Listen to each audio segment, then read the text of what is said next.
Yeah, everybody's staying. So junior high, senior high, you guys are all here together for today. Next week, you are not here for everything, but we might do joint praise and then we'll go. I'll take you to, oh, we'll see. Next week, I don't know. It's an unknown. We might all die before next week, so you never know what's going to happen. So, I'm just saying I don't know. Who knows?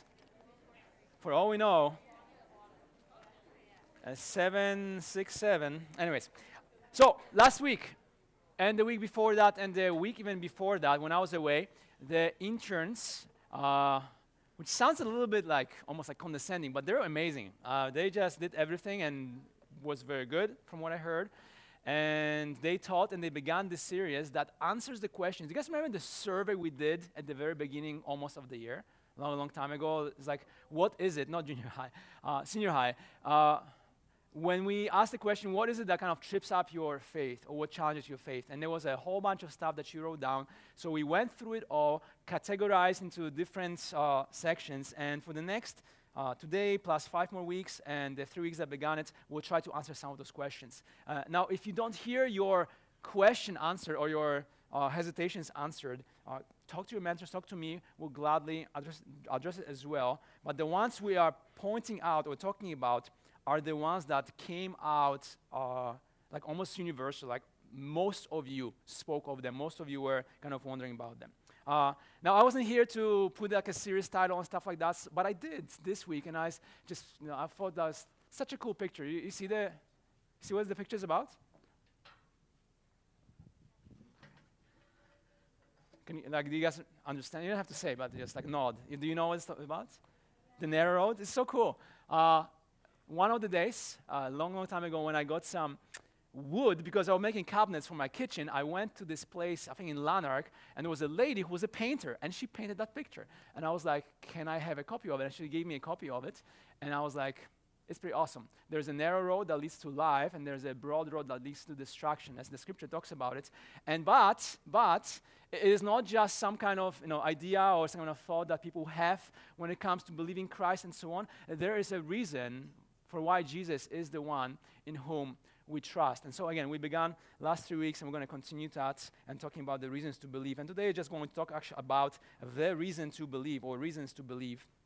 And I'm going to focus on 2 main movements in that.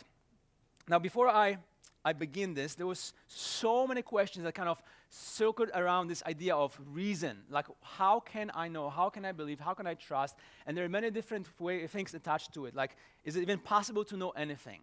So that's a very good philosophical question. I'm not going to maybe address it directly, but hey, there's lots of stuff that you can research online and read about it. And if you want to just talk with somebody about it, I will be glad to do that with you. Truthfulness of the Bible. So that was addressed by one of the mentors, one of the interns in the weeks past, which is pretty cool. We're going to talk a little bit about it. Was the connection between science and faith? Was the connection between reason and faith? Is Jesus a historical figure? There were just so many questions that bordered on this idea, like what are the reasons that I can actually trust God? So here's how we're going to go about it. And I understand that some of you are followers of Christ, and that's amazing. Whatever we're going to talk about today, and however we're going to address all those topics all throughout, I hope they will only strengthen your resolve to follow after Christ. You are actually doing the right thing. Like, you are living in accordance with the truth, which is so amazing. Now, if you are not a follower of Christ, I just hope that that's the beginning of conversation. That it's not just going to end here, or Greg was just talking and somebody else was talking. Let me just go on, move on with my life. Because I am sure that the things we're going to mention here will not answer every single question that you have. But what I love about especially young people is that you are willing to explore, you're willing to look at things from different angles. And so I would encourage you to do that, to grab somebody, sit down with somebody, and talk and think through, because there are reasons to trust Christ. And I hope that you will find yourself right in his presence. So the way I'm going to go about it, I'm going to just move in 2 distinct kind of paths. There's number 1 and number 2. Number 2 has like 5 points. Number 1 has 1 point. And I'm going to do it all in under 25 minutes, which is kind of, yeah, I know. Oh, nice. Okay, just because of that, 30 minutes. So, Yeah, don't. Yeah, I'll try. 25 minutes. That's my goal. It's already been 5 minutes. So let's go. So here's the first movement, if you will, of like the reason to believe, and that's actually going to be almost like repetitive because it kind of is reason. Reason is the reason why you can actually trust God, and reason is the reason why you should not be thinking about naturalism or whatever else as the explanation of life. And let me explain what I'm talking about and why do I say that. If you are a product of this predominant worldview that is just permeating or is just filling everything from schools to media to newspapers to movies to whatever else, this idea that we are all a product of random mutation with natural selection combined, and everything has just natural explanation from little things into complex things into very complex things like ourselves. Everything came by a chance, which is oversimplification, I understand, but it's all random mutation following with natural selection producing what we are today. If that is the case, then there is no true untrue. There is no logical, illogical. There is no reasonable, unreasonable. There is no right or wrong. There is none of those things which are the very foundation of who we are.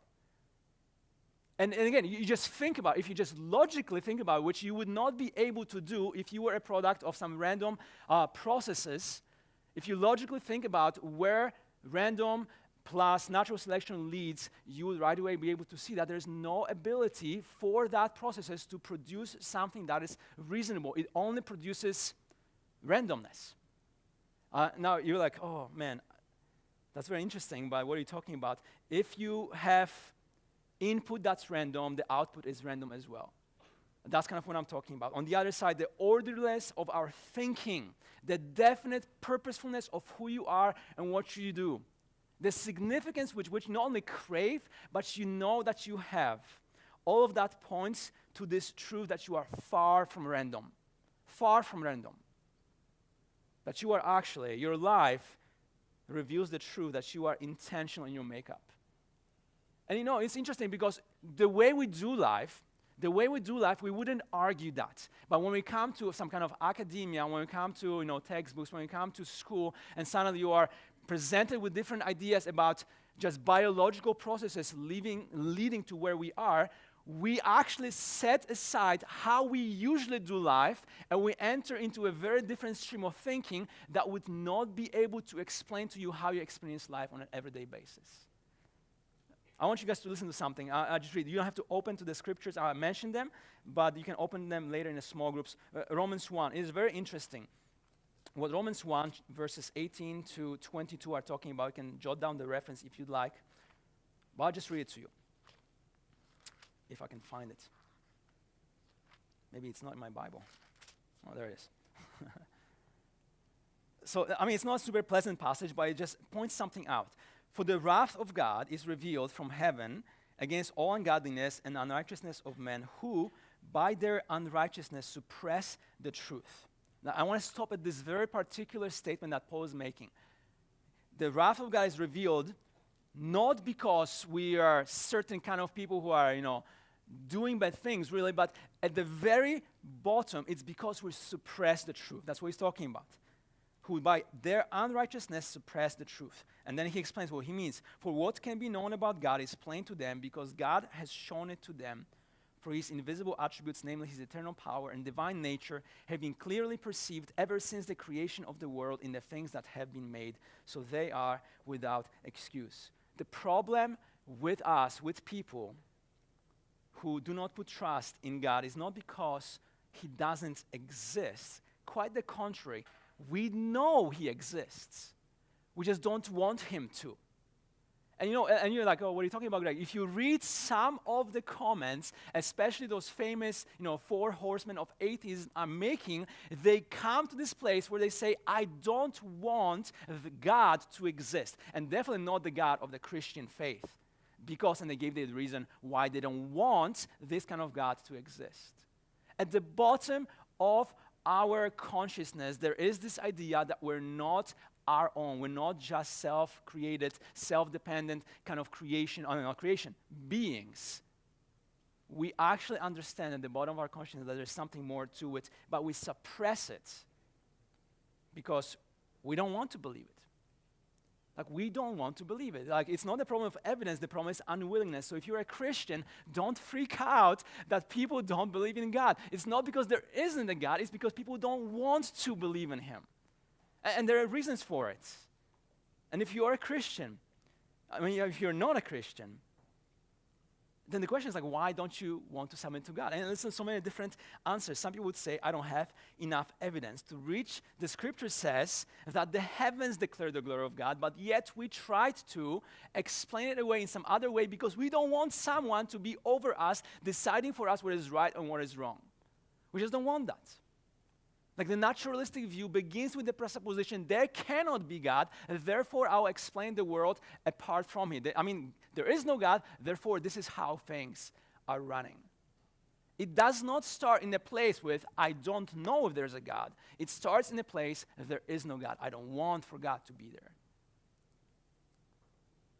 And people invent ways to argue that way. I mean, if you just read about, you don't have to read the book itself, but if you read about how Darwin's on origin of species by means of natural selection was written, what led to it, what led Darwin to write this book, you'll be surprised to find his motivation.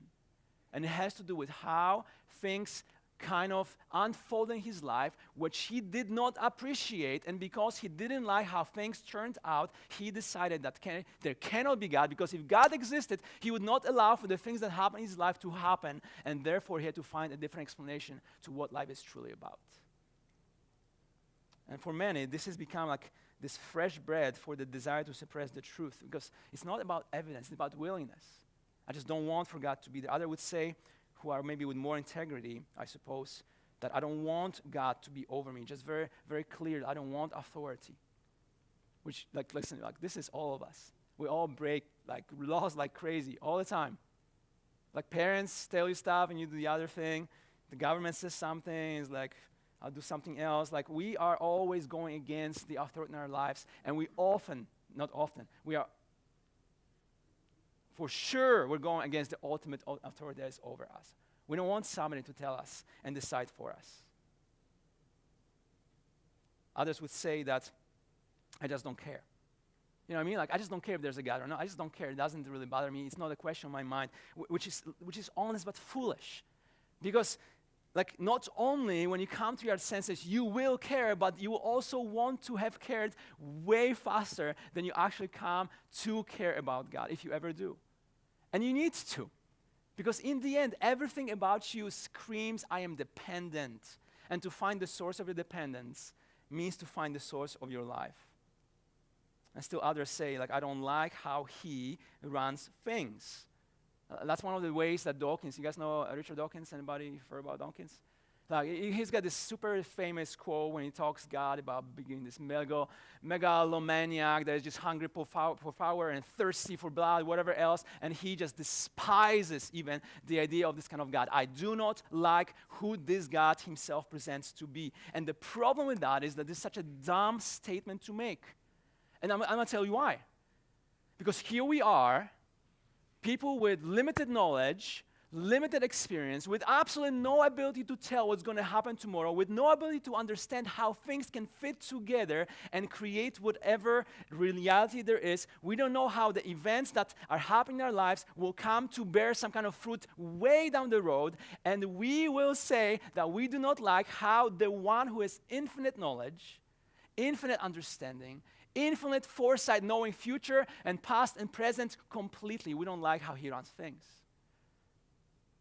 You know what I mean? Like, that's what I'm saying. It's just dumb.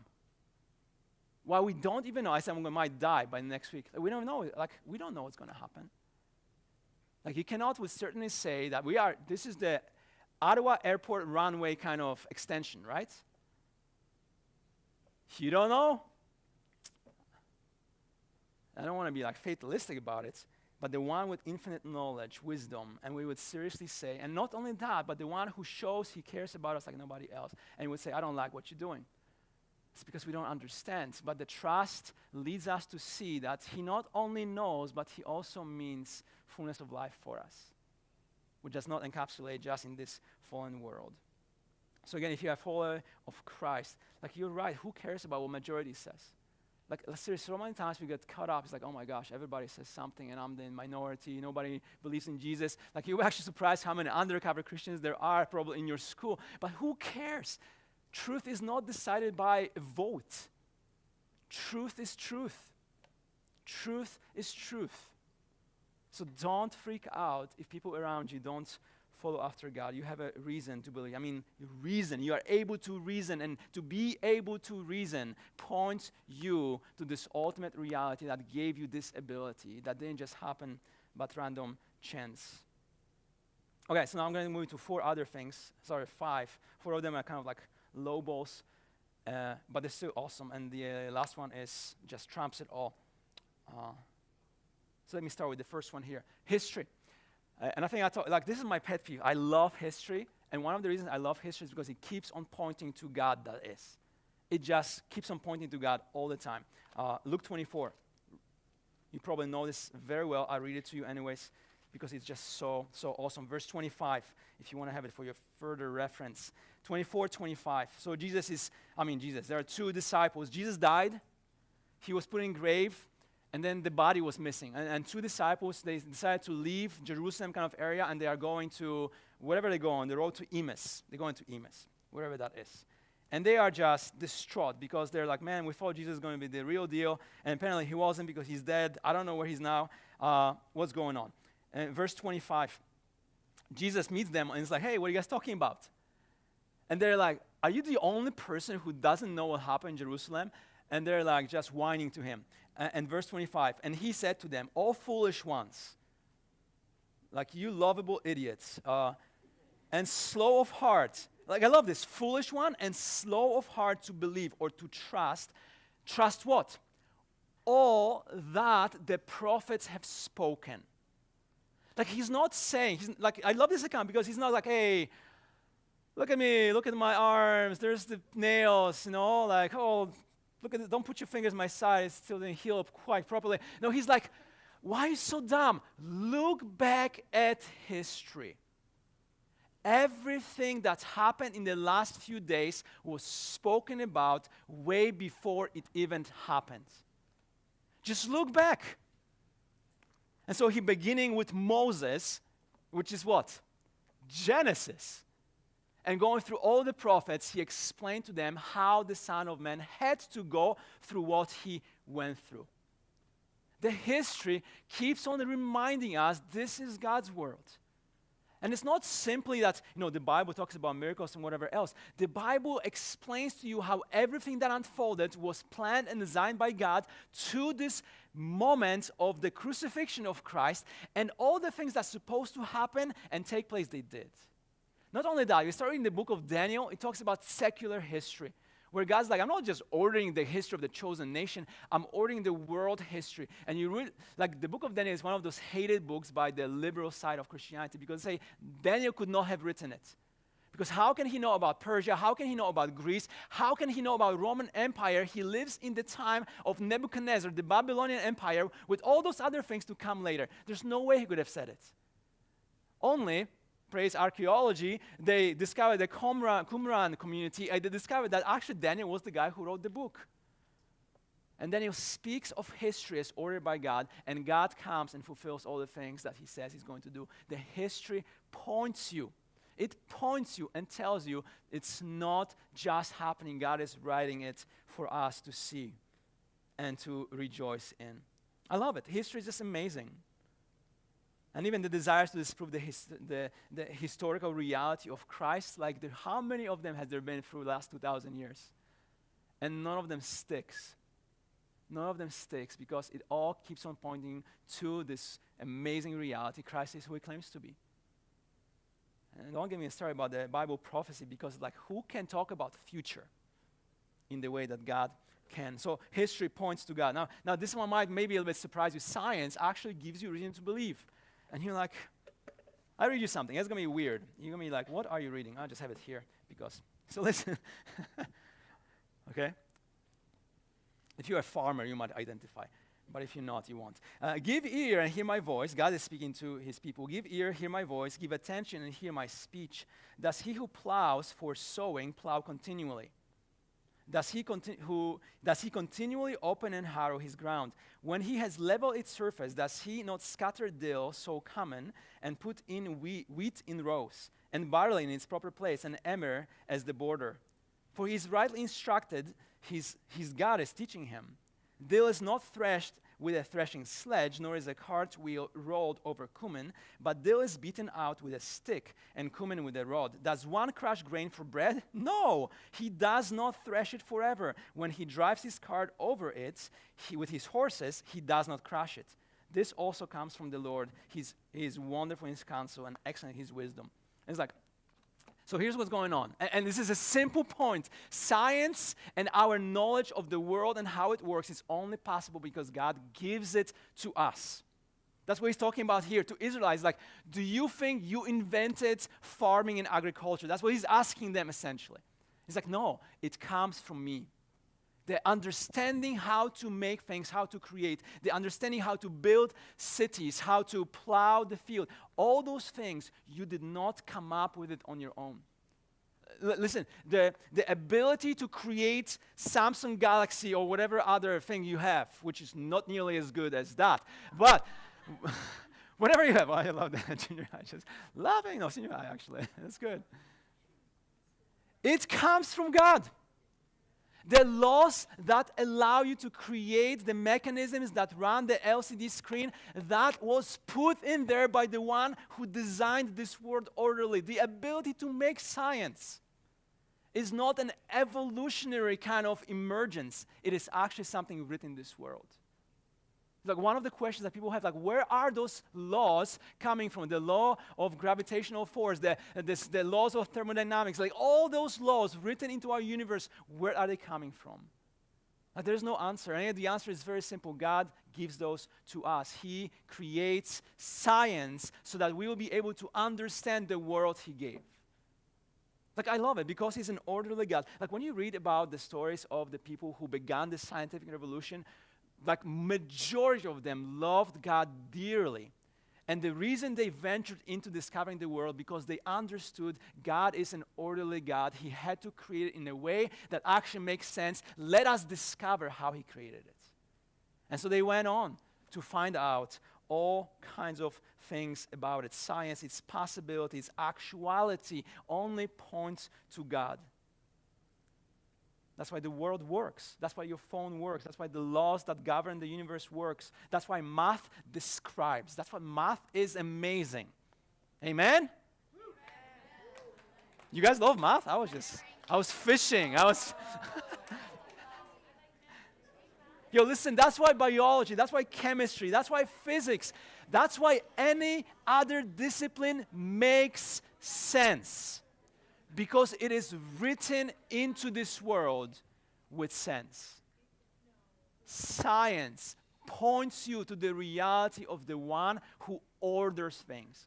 You know, I love how when you read some of the articles about naturalistic evolution, so like atheistic evolution, when you read about it and say there's appearance of design, or there's an apparent design. It's like, I love it because like people are like, I can see orderliness, but it couldn't have happened, so we have to explain it in a different way, so just call it an apparent design. It's not really design. It looks like a design, it's just an apparent design. The genes just are, there's dancing their own music. And yet the DNA is a code. And codes are not created by random chance. Like the theory of information processing will just come and right away smash into be saying you cannot have a code that makes sense happen just by itself. And yet your body runs on DNA. The longest name that you have is your DNA. It's like some million letters long. It's not Greg. It's whatever it is. History, science. Now again, I understand I'm moving on a surface here. There's so many things that we can just go deeper, and I can give you some articles, whatever. We can talk more about it as well. But here's another thing that keeps on pointing us to God, and that's philosophy. Philosophy. Now like I'm going to skim here. If you have time, who's got time to read philosophical books here? Some of you. Okay, write this down. Write this down. 4 of you. Here's the book. Find it. Like I have a digital copy. I can send it to you if you want. It is called The Last Superstition. Okay? It is written by a philosopher that talks about the last superstition not being Christianity, being atheism. It's a very philosophical book, so like you gotta buckle yourself down and you have to actually pay attention to what you're reading. But it's an amazing book because just by simple reasoning and by simple using of philosophical principles, it just points to you the total absurdity of unbelief in God. Like I love it. It's not very long. The guy is a bit sarcastic as well, so that kind of helps in reading. The Last Superstition, very good book, very good book. But here's what you will find as you dive into philosophy and you start reading some books and some articles. And you find that apart from God, there is no basis, as I already mentioned, for morality, for meaning, for significance, the most fundamental expressions of our existence. There's no basis for it. And I know there's books written, articles written from an atheistic perspective on those things, but as you read them and compare them with your understanding of how this world came to be, you will right away see holes or flaws in the reasoning. There's just no basis. That's why when you take atheism to its logical conclusion, I love Nietzsche for it because he's just honest. Where it leads, if we killed God, if God is dead, it all leads to nihilism, meaning there's absolutely no meaning to our lives, there's no purpose. We might as well just kill ourselves today because there's no reason for us to keep on living. He's just being honest. This is a logical conclusion. And yet, at the same time, every single one of us understands subconsciously that my life and your life is actually valuable. But it can't be if it's a process of random mutation. I love him for that because he's like, hey, we killed God and we have no reason to live now. Philosophy, it will lead you either to nihilism or will lead you straight to God. Just those two. Everything in between is only on a path towards those two conclusions. And again, the Last Superstition kind of very nicely puts it for you as well. Like at the end, as you look and think through philosophical arguments, that's where you end up. And then you have to come with reality. And listen, it's not just philosophy. There's other things that bear on your decision. Again, if you're a Christian, you have every reason to be. Who cares? I love a conversation I have with my brother. Like when I talk to him about Jesus, he just say, I just don't care. I just do not care. And it kills me. Because he needs to care. But it's not because he examines evidence or whatever else. He just doesn't care. He's just being honest about where he is. He just doesn't care. 1 Corinthians chapter 1 says this, for the message of the cross is foolishness to those who are perishing, but to us who are being saved is the power of God. For it is written, I will destroy the wisdom of the wise, the intelligence of the intelligence I will frustrate. Where's the wise person? Where's the teacher of the law? Where's the philosopher? Has not God made foolish the wisdom of the world? How did he make it foolish? He made it foolish by showing that by our weakness, he is actually able to bring about the salvation of our souls, the very thing we long for. He showed it that it's not through reasoning, it's not through advance, it's not through trying to make society better that we are actually going to get saved, but by his action of dying on a cross. And listen, if you read about the First World War, that was supposed to be the war to end all wars. Like you probably learned about it in history. The war to end all wars, because after that, humanity is just going to explode into this utopia of peace and brotherhood and love, and what we have is more wars than ever. Because it's not human advancement that creates life as we desire it to be. Philosophy only points you to God. Okay, philosophy, science, history, and then experience. Acts 17, just briefly, because my 25 minutes are running out. Is over? By how many? It's 4 minutes over. Acts 17, very briefly then. Listen to this. Paul stood up in Athens and he's talking to Athenians and he says, I see you are very religious, because everybody is religious. Everybody wants to worship. Everybody wants to praise. Everybody wants to have something they are aspiring to and following after. And he says, but you're mistaken. What you are worshiping is not going to do what you want it to do for you. Your experience of this desire, this longing is not fulfilled in the created things. It's not fulfilled in your ideas. It is fulfilled in Christ. Everybody's experience points them to this longing longing for rest, for peace, for joy. Every single one of you, if I ask you, do you want to be joyous? You would say yes. Do you want to be at rest? You would say yes. Do you want to have composure and peace in life? You would say yes. And all those things, we strive for them. Every day of our lives, we are going for them. Is it our friends? Is it our staff? Whatever it is, just trying to satisfy us, and they don't. And the experience tells us it's somewhere else. And finally, just to quickly skip through this is the last one, which trumps it, like brings it all together and trumps everything else, the resurrection. 1 Corinthians 15 in your small groups. Go through 1 Corinthians 15, please. Because Paul is just honest. Like if resurrection didn't happen, we're wasting our time.